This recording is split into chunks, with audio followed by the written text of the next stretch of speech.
Assalamualaikum warahmatullahi wabarakatuh. Saya Sofia Saprianti dengan NIM G1E1036 dari Farmasi Angkatan 2021 akan menjawab pertanyaan pada ujian akhir semester dalam mata kuliah Fitokimia pada soal nomor 4 dengan soal jelaskan tahapan-tahapan penting proses pembentukan skill dan keahlian sebagai penggiat atau pemerhati pada bidang fitokimia.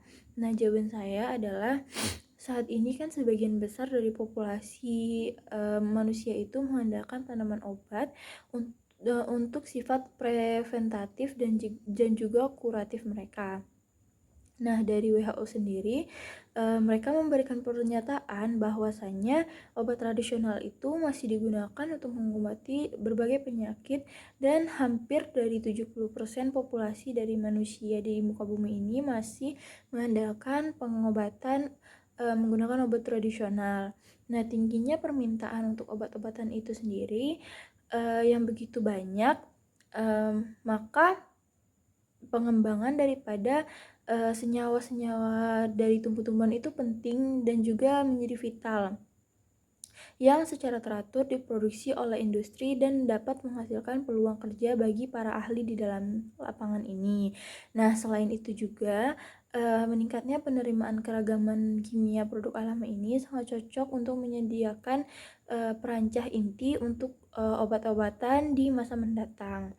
Nah, fitokimia itu sendiri merupakan salah satu cabang ilmu pengetahuan yang mengkaji lebih dalam daripada bidang studi kimia mengenai interaksi pada tumbuh-tumbuhan berdasarkan pengetahuan ilmu kimia yang digunakan dengan tujuan untuk menghasilkan suatu isolasi dari komponen dan penentuan struktur molekulnya melalui studi kimia beserta sifat-sifatnya. Nah, seseorang dapat dikatakan sebagai ahli, penggiat, atau juga pemerhati fitokimia jika seseorang tersebut memiliki skill atau pengetahuan tentang yang pertama adalah identifikasi dari sumber atau bahan yang digunakan. Nah, di sini sumber yang digunakan baik itu tumbuhan ataupun hewan harus pertama kali melalui proses identifikasi terlebih dahulu. Lalu selanjutnya adalah proses isolasi.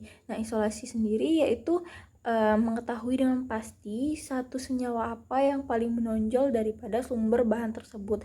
Apakah suatu sumber tersebut terdapat senyawa alkaloid, flavonoid, saponin, steroid, ataupun senyawa-senyawa lainnya. Nah, jika sudah diketahui senyawa apa yang paling menonjol daripada suatu sumber tersebut, maka sumber tersebut akan mengalami proses isolasi senyawa.